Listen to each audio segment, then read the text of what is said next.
Medical మరియు health care రంగంలో bright future కోసం వెతుకుతున్నారా? అయితే అరోరా అందిస్తున్న best paramedical and allied health sciences courses లో జాయిన్ అవ్వండి.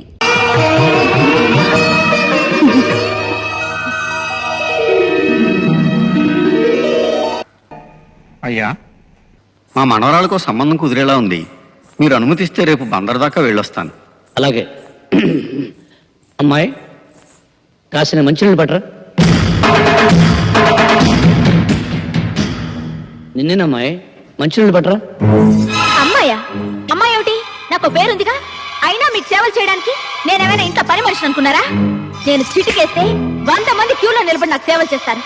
నేను ఇంటర్నేషనల్ సిమెంట్ ఫ్యాక్టరీ యజమాని కూతుర్ని, ఆయన కోట్లాస్తికి ఏకైక వారసురాల్ని. ఆఫ్టర్ ఆల్ మీకు నేను మంచినీళ్ళు తెచ్చివ్వాలా? వయసు రాగానే సరిపోదండి, ఎవరితో ఎలా మాట్లాడాలో కూడా తెలుసుండాలి. Mind it, mind it, mind it, mind it.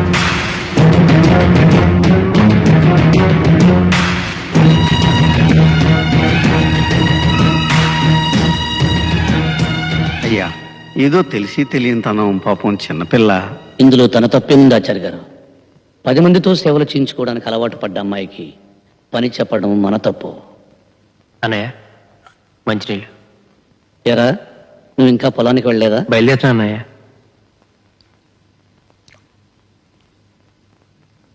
సరే, తొందరగా వెళ్ళి దగ్గరుండి కలుపు తీయించు. అలాగే అన్నయ్య.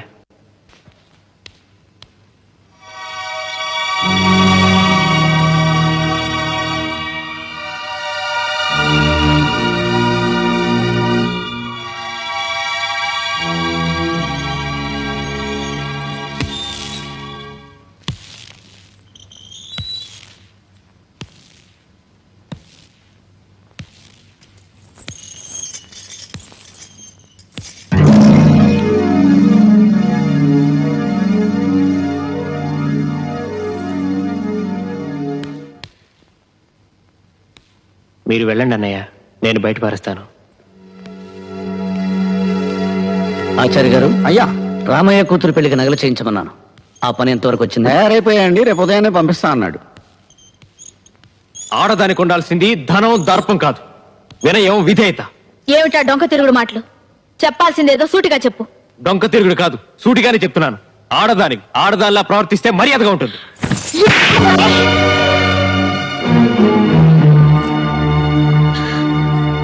బాబు, నువ్వు లోపలికి వెళ్ళు.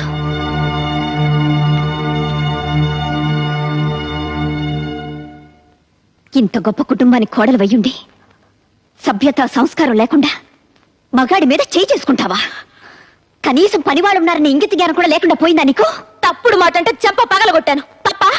అయినా నువ్వెవరు నాకు అడ్వైస్ చేయడానికి? నాకు అత్తగారివా? కోడలిగా ఈ ఇంట్లో దీపం పెట్టడానికి నువ్వెలా వచ్చావో నేను అలాగే వచ్చాను. దీపం పెట్టడం అంటే నూనె పోసి వత్తి వేసి వెలిగించడం కాదే. పోయే వరకు మనం బ్రతకాల్సిన ఈ ఇంటి పరువు, మర్యాద కాపాడమేనే దీపం పెట్టడం అంటే. నువ్వు చెప్తే తెలుసుకోవాల్సిన స్థితిలో నేనేం లేను. నేను నీకంటే ఎక్కువ చదువుకున్న దాన్ని, నాగరికత తెలిసిన దాన్ని. నాగరికత అంటే అర్థం పెద్దవాళ్ళని గౌరవించకపోవడం, మగాడిని చేయి చేసుకోవడం అనుకుంటున్నావా? కాదే. పట్టు చీర కట్టినా, పాతి చీర కట్టినా ఎదుటి వాళ్ళు చేతులెత్తి నమస్కరించేలా ఉండటమేనే నాగరికత అంటే. చూడు, ఇంకా ఆర్గ్యుమెంట్స్ అనవసరం. నీతో నీతులు చెప్పించుకునే అవసరం గాని, అడ్డమైన వాళ్ళ ముందు తలంచి బ్రతకాల్సిన కర్మ గానీ నాకు లేదు. నిన్ను తల వంచుకుని బ్రతకమండం లేదు. నిన్ను కట్టుకున్నవాడు తల దించుకునేలా ప్రవర్తించొద్దంటున్నాను. నువ్వు వాడిని కొట్టావు, వాడిని తిరుగు కొట్టుంటే నీ పరువేమయ్యేది? ఈ కుటుంబ ప్రతిష్ట ఏమయ్యేది? ఆడపిల్ల పుట్టింట్లో ఎంత గారాబంగా పెరిగినా అత్తవారింట్లో అణుకోతో, బాధ్యతతో ప్రవర్తించాలి. అది తనకి అందం, ఆ కుటుంబానికి గౌరవం. గుర్తుంచు.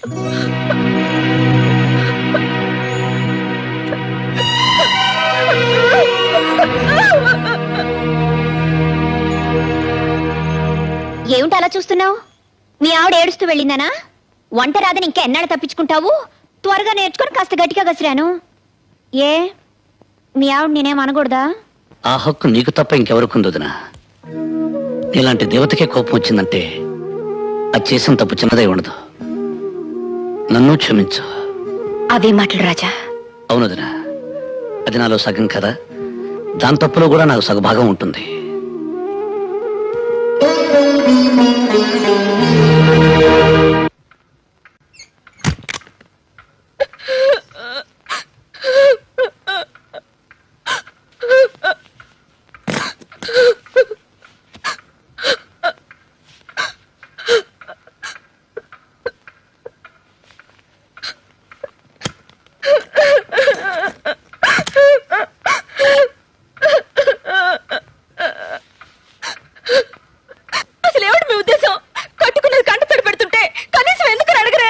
అనవసరమైన విషయాల గురించి నేను పెద్దగా పట్టించుకోను.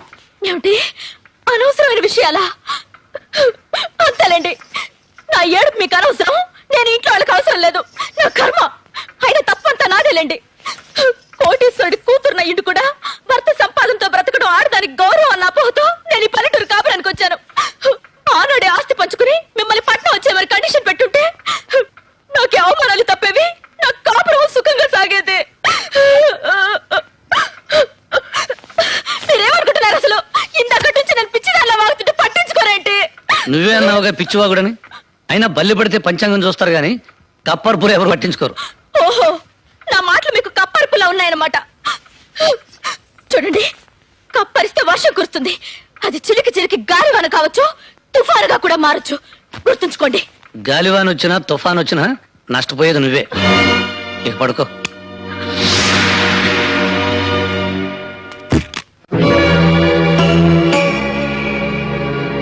భారతి పుట్టింటికి వెళ్తుందన్నయ్య. అలాగా, చాలా సంతోషం. పెళ్ళిన తర్వాత నువ్వు కూడా వాళ్ళ ఇంటికి ఎప్పుడు వెళ్ళలేదు కదా. వెళ్ళి సరదాగా 4 రోజులు గడిపిరండి. నేను వెళ్ళడం లేదన్నయ్య. అదేంట్రా, అమ్మాయిని ఒంటరిగా ఎలా పంపిస్తావు? ఇక్కడ పనులు ఎప్పుడూ ఉండేవిగా. ఇద్దరు వెళ్ళండి. అది కాదన్నయ్య, తనకి తిరిగొచ్చే ఉద్దేశం ఉంటే వెళ్ళి వదిలి రావచ్చు. కానీ తను ఇంకెక్కడికి రానంటుంది. రాజా, అర్థం లేకుండా ఏమిట్రా మాటలు? పెళ్ళి 4 నెలలు కూడా కాలేదు, భార్యను పుట్టింటికి పంపించేస్తావా? ఈ ఊరందరికీ మంచి చెడు చెప్పే కుటుంబం రామంది. ఈ విషయం 10 మందికి తెలిస్తే ఏమనుకుంటారో ఆలోచించావా? మీకు మాటా వస్తే 4 గోళ్ల మధ్య మీలో మీరు సర్దుకుపోవాలి గాని అది మా దాకా రాకూడదు. ఒక్క విషయం గుర్తుపెట్టుకోరా, నారు నాటితే వరి పెరుగుతుంది, మాట జారితే గొడవ పెరుగుతుంది. కానీ ఏం నాటకుండానే గడ్డి పెరుగుతుంది. తను పట్నంలో పెరిగిన పిల్ల, మన పద్ధతులు కొన్ని తెలిసుండకపోవచ్చు. అలాంటప్పుడు తనకి వివరించి చెప్పవలసిన బాధ్యత మంది. అర్థం చేసుకునే వాళ్ళకి చెప్పొచ్చన్నయ్య. అర్థం చేసుకునే వాళ్ళకి ఏం చెప్పినా ప్రయోజనం ఉండదు. అందుకే పంపించేద్దామని నిర్ణయించుకున్నాను. నిర్ణయం తీసేసుకున్నావన్నమాట. అది కాదన్నయ్య. రాజా, అసలు భార్య అంటే ఏమిటో, ఆవిడ విలువేంటో తెలిసిన వాడివైతే అంత తేలిగ్గా ఆ నిర్ణయం తీసుకునేవాడివి కాదు. మనకేదైనా జరిగితే తల్లి ఏడవడం, తల్లికి ఏమైనా జరిగితే మనం బాధపడడంలో ఆశ్చర్యం లేదురా. ఎందుకంటే ఒకే రక్తం పంచుకు పుట్టినవాడం కాబట్టి ఆ బంధం బాధ ఉంటాయి. కానీ ఎక్కడో పుట్టి ఎక్కడో పెరిగి పెళ్లి అనే 2 అక్షరాలతో మన ఇంట్లోకి అడుగుపెట్టి సర్వం మనకు అర్పించి సర్వస్వం మనమే అనుకుని మనకేదైనా జరిగితే విలవిల్లాడిపోతుంది. అదేరా భార్య అంటే. కంప్యూటర్ కాలంలో కూడా కట్టిన తాళికి ఇంకా విలువ ఉందంటే ఆ గొప్పతనం కట్టిన వాడిది కాదురా, కట్టించుకున్న ఆమెది. ఎందుకంటే ఆ పసుపు తాడుతో నువ్వు వేసిన 3 ముళ్ళకి తన జీవితాంతం కట్టుబడి ఉంటుంది కాబట్టి. భార్య అంటే నిప్పు లాంటిది. దాని విలువ తెలిసి మసలుకుంటే దీపమై జీవితాంతం వెలుగునిస్తుంది. అశ్రద్ధ చేసిన రోజున అగ్ని జ్వాలై నిన్ను నీ కుటుంబాన్ని కూడా దహిస్తుంది. అంత శక్తి కలదరా భార్య అంటే. నన్ను క్షమించన్నయ్యా. ఆచార్య గారు, అయ్యా, మొత్తం దస్తావేజులు పట్టండి. అలాగేనండి. అమ్మా భారతి, బయటెన్నో సమస్యలతో సతమతమై ఇంటికొచ్చిన భర్తకి భార్య సేద తీర్చాలి గాని సమస్య కాకూడదు. ఎండలో తిరిగొచ్చిన భర్తకు భార్య చల్లటి నీడవ్వాలి గాని వేడిసెగ కాకూడదు. అదేనమ్మా భార్య అంటే. ఆకలిలో అమ్మగా, అనురాగంలో చెల్లిగా, అభిమానంలో తమ్ముడిగా, ఆవేశంలో స్నేహితుడిగా వెనకుండి ముందుకు నడిపించేదనమ్మా భార్య. అయ్యా, ఇవిగోనండి పత్రాలు.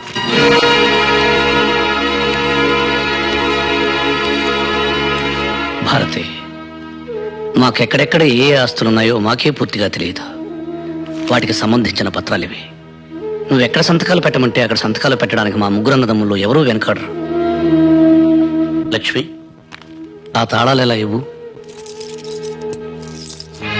ఈ రోజు నుంచి ఈ ఇంటి బాధ్యత మొత్తం నీకు అప్పగిస్తున్నానమ్మా. కానీ నా ఒక్క కోరిక మాత్రం మన్నించమ్మా. కనీసం నా కంఠంలో ప్రాణం ఉన్నంత వరకైనా మా అన్నదమ్ముల్ని వేరు చేయాలనే ఆలోచన నీ కలలో కూడా రానివ్వకమ్మా. భారతి, భార్యాభర్తల సంబంధం గురించి, కుటుంబ సభ్యుల అనుబంధం గురించి ఓ ఇంగ్లీష్ కవి ఏమన్నాడో తెలుసా? The relationship between two persons of a family must be like a fish and water, but it should not be like a fish and a fissure man. ఎప్పుడు చిన్నప్పుడు చదువుకున్న చదువు నీకు ఇంగ్లీష్లో చెబితే అర్థమవుతుందని చెప్పాను. గ్రామర్ తప్పునుంటే మన్నించు, అసలు అర్థమే తప్పనుకుంటే క్షమించు.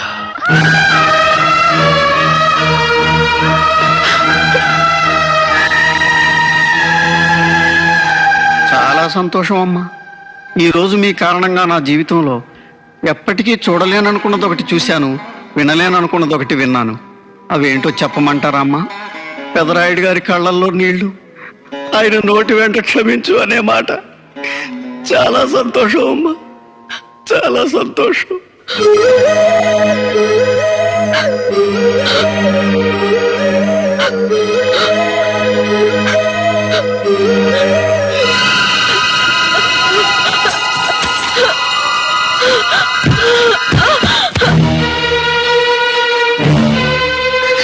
అమ్మ భారతి, భారతి, భారతి, రవి నీ పట్టు.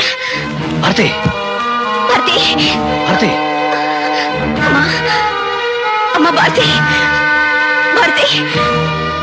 భారతి. ఎవ్వరూ కంగారు పడవలసిన అవసరం ఏమీ లేదండి. అమ్మాయి గారు తల్లి కాబోతున్నారు.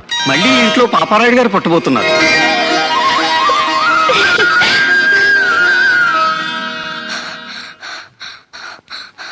రాజాబాబు, రాజాబాబు, ఏంట్రా ఏమైంది? టీచర్ గారు కళ్ళు తిరిగి పడిపోయారు. ఎక్కడ? వాళ్ళ ఇంట్లో అండి. అలాగా?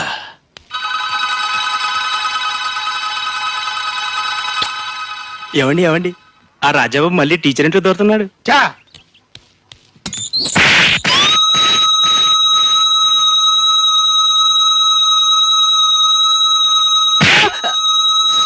ఎవడ ఇంట్లో దొరికితే నీకెందుకురా? ఆల్రెడీ ఈ బైక్ అవుట్, ఇంకా రీసౌండ్ తగ్గలేదు. ఉన్న ఈ బైక్ కూడా పోగొట్టుకోమంటావా? నేనేం చూడలేదు, నాకేం తెలీదు, నాకేం తెలీదు బాబు, నేనేం చూడలేదండి, నాకేం తెలీదు బాబు, నాకేం తెలీదు, నాకేం తెలీదు.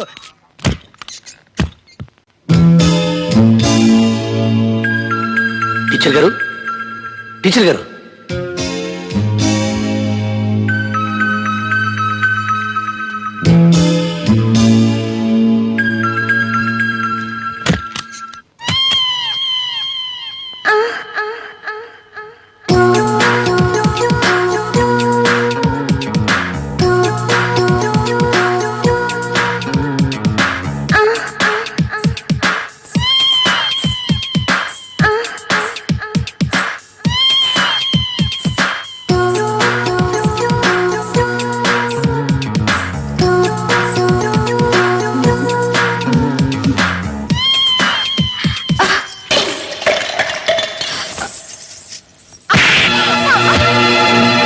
వేషాలు వేసామంటే చీరేస్తాను. నీ టక్కు టమారా గజకర్ణ గోకర్ణ విద్యలని నాతో పెట్టుకోకు. ఇప్పుడే అన్నది చెప్పి నీ వేషం తెలిచేస్తాను. పెట్టే బేడ సర్దుకుని సిద్ధంగా ఉండు. ఏమండి, నన్ను క్షమించండి. మగ దిక్కులేని ఒంటరి ఆడదాన్ని. ఈ ఊళ్ళో అడుగు పెట్టిన రోజే మీ మీద మనసు పడ్డాను. మీలాంటి ఉత్తముడికి భార్యని అర్హత నాకెట్లూ లేదు. కనీసం మీ మనిషిగా మీ నీటిలో బతకాలని ఆశపడ్డాను. ఆ తాపత్రయంతో అతిగా ప్రవర్తించి మిమ్మల్ని నొప్పించాను. అర్థం చేసుకోండి please.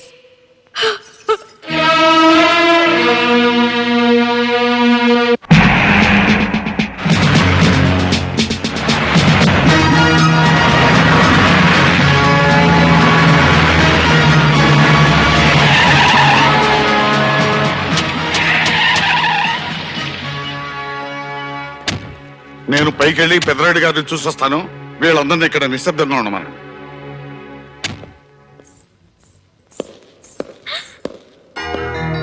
Hi daddy. Hi baby. Daddy బాగున్నారా? బాగున్నానమ్మా. అందరూ ఎలా ఉన్నారు?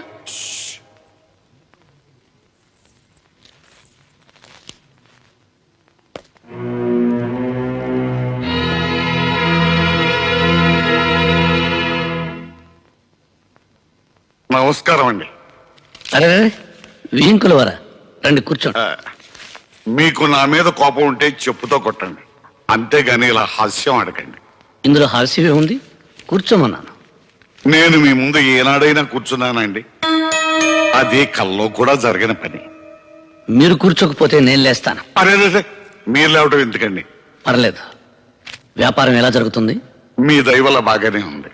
ఇందులో మాదయ్యే ఉందండి, అంతా భగవంతుని దయ. అమ్మమ్మమ్మ అలా అనకండి. ఆ రోజుల్లో మీ తాతగారు, మీ నాన్నగారు, ఆ తర్వాత మీరు మా వెనకుండా నడిపించబట్టే ఈ రోజున మాకింత ఆస్తి ఫ్యాక్టరీలో ఉన్నాయి.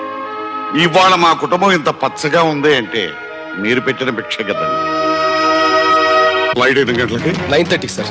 బోర్డింగ్ బస్ తీసుకున్నారా? సురేష్ వెళ్ళాడు సార్. ఢిల్లీలో మీరు దిగ్గానే మిమ్మల్ని రిసీవ్ చేసుకోవడానికి కిషోర్ వస్తాడు సార్. గుడ్. నమస్కారం అండి.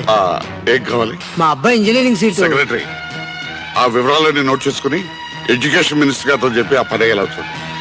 Sir 18th function. Sorry, out of station చెప్పారు కదా, ఆ టైం ఏంది వస్తా. నమస్తే సార్. Thank you sir. మీ దయ వల్ల నాకు ప్రమోషన్ వచ్చింది. Very good. మా అమ్మాయి పెళ్లికి సెక్రటరీ, వీరికి 20,000. సార్ నా జాబ్ విషయం. ఈ పని ఎలా చూడు. Thank you sir. Good morning daddy. Good morning baby. అమ్మా జాగింగ్ వెళ్ళలేదా? లేదు డాడీ, నా ఫ్రెండ్ ఇంటికి వెళ్ళొస్తున్నాను. Very good. నువ్వు వెళ్ళి టిఫిన్ చేయమ్మా. మీ డాడీకి అర్జెంట్ పని ఉంది, వెళ్తా. అలాగే. ఈ ఊరు పక్కనే ఫ్యాక్టరీ కట్టడానికి స్థలం ఉందంటే చూడడానికి వచ్చాను. ఎలాగూ ఇంత దూరం వచ్చాను కదా, మిమ్మల్ని కూడా చూసి వెళ్దామని వచ్చాను. వస్తానండి. అలాగే, అమ్మాయితో మాట్లాడి వెళ్ళండి. లేదండి, కొంచెం అర్జెంట్ పని ఉంది. అదేంటండి, ఇంత దూరం వచ్చి కనీసం కన్న కూతురు ఎలా ఉందో అడగకుండా వెళ్తారా? అందులో నువ్వు అమ్మాయి ఒట్టి మనిషి కూడా కాదు. నా బిడ్డను ఇంటి కోడలుగా చేసిన తర్వాత ఎలా ఉంది అని అడగటం దేవుని ముందు పువ్వు పెట్టి ఆ భక్తుడు దాని యోగక్షేమాల గురించి అడిగినట్టు ఉంటుంది. నాకు సెలవు ఇప్పించండి. వెళ్ళిరండి. వస్తాను.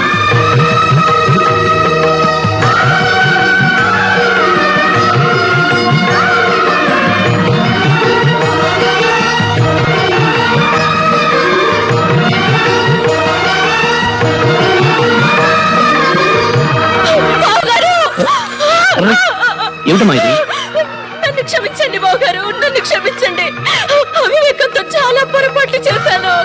నన్ను క్షమించాలని ఒక్క మాట చెప్పండి బావగారు. అహంకారంతో మిమ్మల్ని అనరాని మాట్లాడినాను.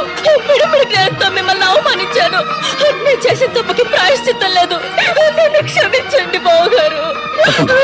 లేదు బావగారు, మీరు నన్ను క్షమించాలని చెప్తే తప్ప నా పాపానికి పరిహారం లేదు. మిమ్మల్ని అందరినీ ఎంతగానో క్షోభ పెట్టాను.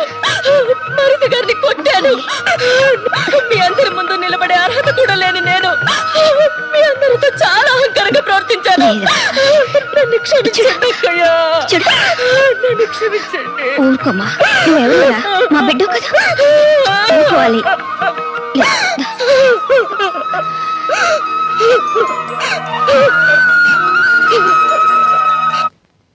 ఎవరి మీద అభండాలు వేస్తున్నావు? పుట్టి బుద్ధరిగిన దగ్గర నుంచి అది ఎలాంటి వంశమో మా అందరికీ తెలుసు. వాళ్ళు పరాయి స్త్రీ వైపు కన్నెత్తి కూడా చూడరు. ఆ విషయం అప్పుడే పై చేసిన కన్నెపిల్ల దగ్గర నుంచి కాటికెళ్లే ముసలమ్మ వరకు తెలుసు. నువ్వు ఎక్కడి నుంచో వచ్చి వాళ్ళ మీద నిందలు వేస్తే ఇక్కడ ఎవరు నమ్మరు. అయ్యో, నన్ను నమ్మండి. ప్రమాణ పూర్తిగా నేను చెప్పేదంతా నిజమే. ఆపై నాటకాలు ఇంకొక మాట పెదరాడి గారి కుటుంబం గురించి మాట్లాడేవో నేను నాలుగు ఇచ్చేస్తాను. చేసిందంతా చేసి టీచరమ్మ మీరా? ఏంటమ్మా ఏమైంది? పెదరాయుడు గారి తమ్ముడు రాజా నన్ను చేర్చాడు. ఆ విషయం వీళ్ళకి చెప్తుంటే ఎవరు నమ్మడం లేదు. అయిపోయిందా? ఆ రోజు నేను చూసింది ఈ రోజు వర్కౌట్ అయిందన్నమాట. ఏవయ్యా, ఏంటి అలా చూస్తారు? ఒక ఆడకూతురు నడి రోడ్డు మీద ఏడుస్తుంటే మీకు పాప పంపించగలరా? పెదనాయుడు గారి కుటుంబానికి ఒక న్యాయం, మిగతా వాళ్ళ కుటుంబానికి వేరే న్యాయమా? పెదనాయుడు గారి కొమ్ములు మంచిగా ఏం నీకంటే పడుచుకొచ్చింది? పెదనాయుడు గారు మాకు బంధువే. బంధువు అయితే మాత్రం ఇటు వచ్చి మాట్లాడతా. పోతాను. పోరా. పోతాను. నమస్కారం సార్. ఏయ్, ఇది ఇవాళ పెదరాయుడు గారి తమ్ముడి మీద నిందేసింది. రేపు పెదరాయుడు గారి మీద నింద ఏదైనా నమ్మకం ఏంటి? దీని ముక్కు షోలు కోసేద్దాం. తీవ్ర కత్తి. ఏయ్, ఆగిపోతుంది. పట్టుకోండి, పట్టుకోండి. అందరూ జాగ్రత్తగా వినండి. ఈ విషయం ఎట్టి పరిస్థితుల్లోనూ పెద్దరాయుడు గారి దాకా వెళ్ళటానికి వీల్లేదు. గుర్తుంచుకోండి.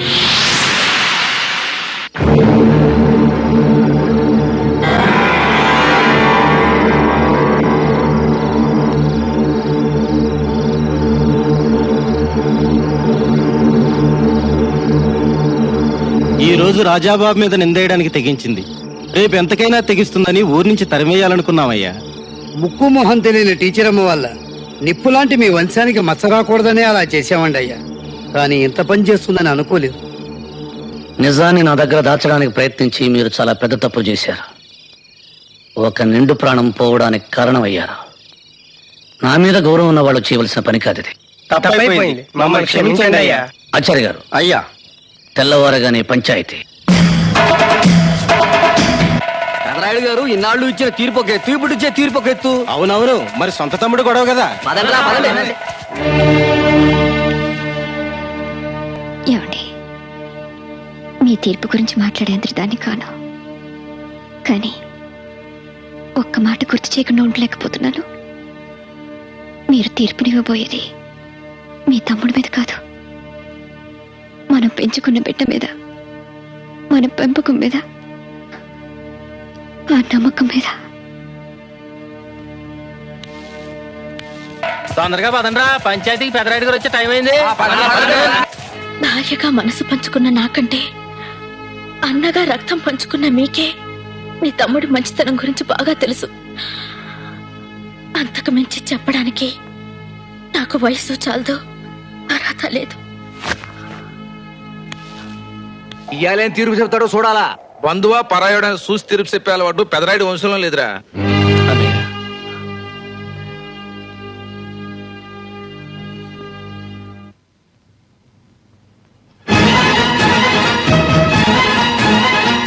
రక్తం పంచుకు పుట్టిన తమ్ముడైనా, జీవితం పంచుకున్న భార్య అయినా, తీర్పిచ్చేవాడి దృష్టిలో అందరూ ఒక్కటే, అందరూ ఒక్కటే.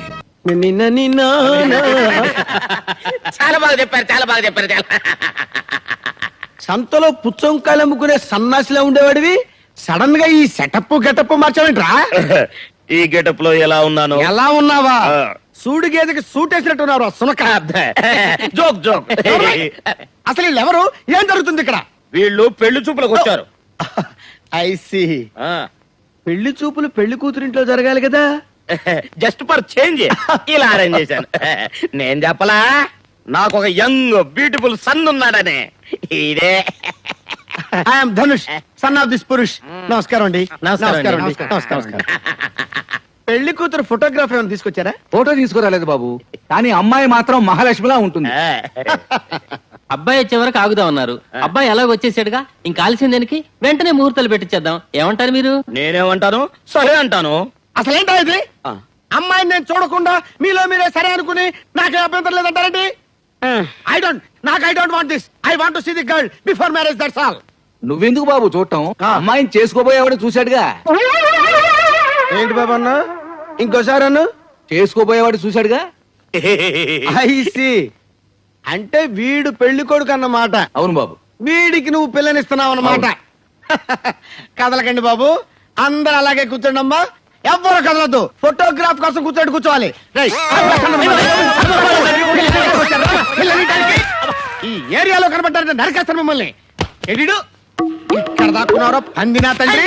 ఏరా ముసలి లెక్క, ఈ వయసులో నీకు పెళ్లి కావాలరా? నువ్వు అయిపోయావు. కన్న తండ్రిని చెప్తే పాపంరా. అవునరా, కన్న తండ్రిని చెబితే పాపంరా, నీలాంటి పందిని చెబితే పుణ్యంరా. చంపుకోమై సన్. కానీ నన్ను చంపే ముందు ఒక్కటి గుర్తుంచుకో, నువ్వు నన్ను చంపితే నీ కన్న తల్లి ఎవరన్న రహస్యం నాతో పాటే చచ్చిపోతుంది. సెంటిమెంట్ తో ఒక ఆయింట్మెంట్ రాస్తున్నావు కదరా. ఆగిపోయావేమై సన్, నన్ను చంపుకో. నన్ను చంపటం నీ వల్ల కాదు, నీకు దమ్ము లేదు, నీకు చేత కాదు.